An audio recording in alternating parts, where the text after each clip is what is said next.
Hi everyone, welcome back.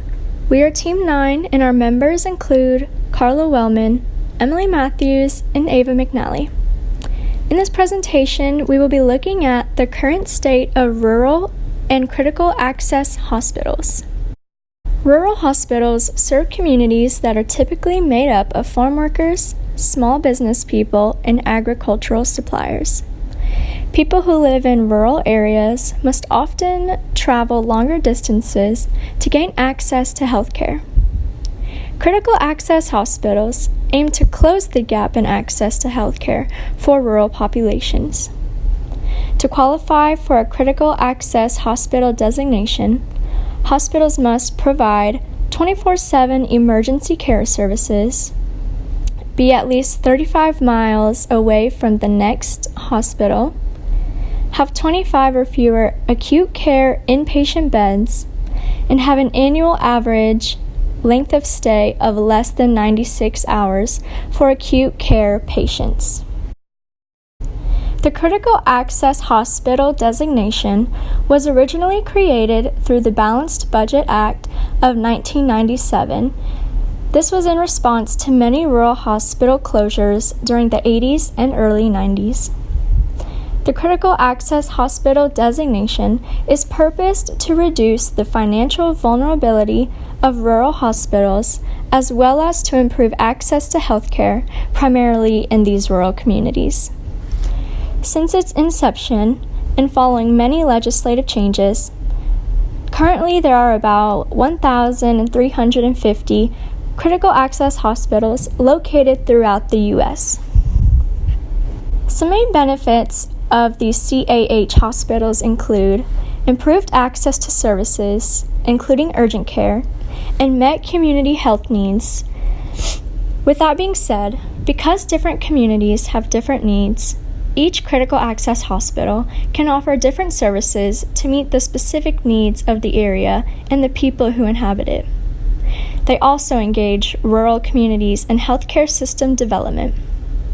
Additionally, they are eligible for cost-based reimbursement from Medicare, and some states allow critical access hospitals to receive cost-based reimbursement from Medicaid as well. And finally, they offer flexible staffing and services. Since 2010, the rate of rural hospitals closures has increased significantly in the country. It is important to understand the causes and challenges that impact the operation of rural hospitals. A study from 2016 carried by Kaufman et al. Looked at the difference between rural and critical access hospitals that remain open compared to those that closed. Findings reveal that rural hospitals who face poor financial performance from low profitability are more likely to close. This factor encompasses liquidity, operating margin costs, and capital available to finance technology.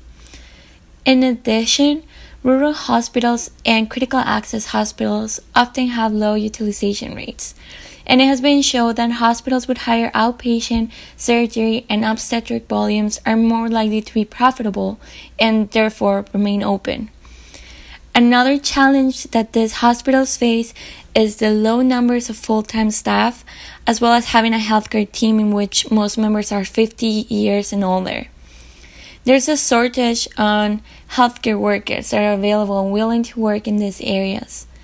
Most of these challenges arise from the geographic location and nature of the people living in these areas near the hospital.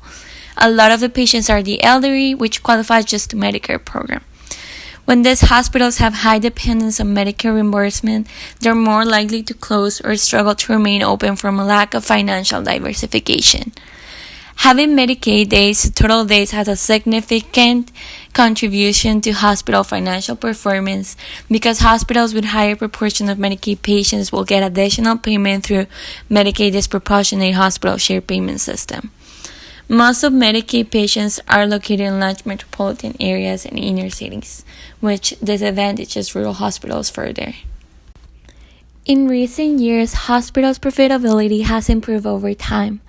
However, this trend has not been the same between urban and rural hospitals, with rural hospitals having far lower improvement compared to urban hospitals.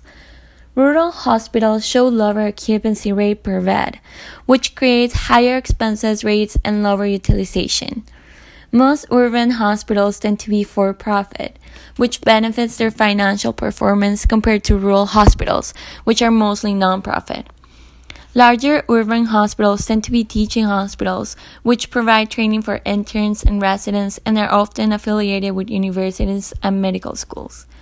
In contrast, rural hospitals have no affiliation and tend to provide access to the indigent population with little or no compensation.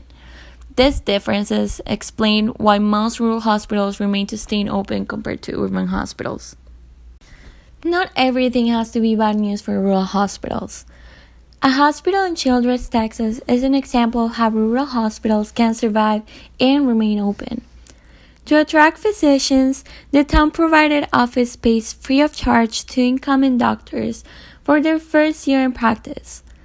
Telemedicine is used extensively to communicate with specialists in larger Texas cities, and the town's citizens report feeling comfortable with primary care physicians delivering babies, doing basic surgeries, and treating problems. Complex patients are referred to major medical centers, and some specialists have their clinics in town on a scheduled basis. This hospital has been successful in attracting doctors, even when it's located in a small town close to the middle of nowhere, because of their ability to practice comprehensive care in a supporting community. Following this model, rural hospitals can provide more patient choices and options for their healthcare in critical areas of the country.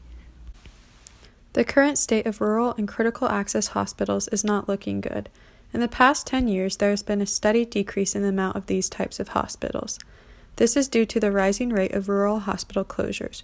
Rural hospitals and critical access hospitals are closing, which means they are no longer providing care services that a hospital normally would. These closures have disproportionately affected the South, as more closures have occurred in the southern geographical region than other places in the U.S. Closures have been stated to be due to population decreases in rural communities, lower rates of inpatient utilization, and market reforms like the Affordable Care Act. The projected growth for these hospitals is also not looking good. In order for rural hospitals and critical access hospitals to survive, they must make changes.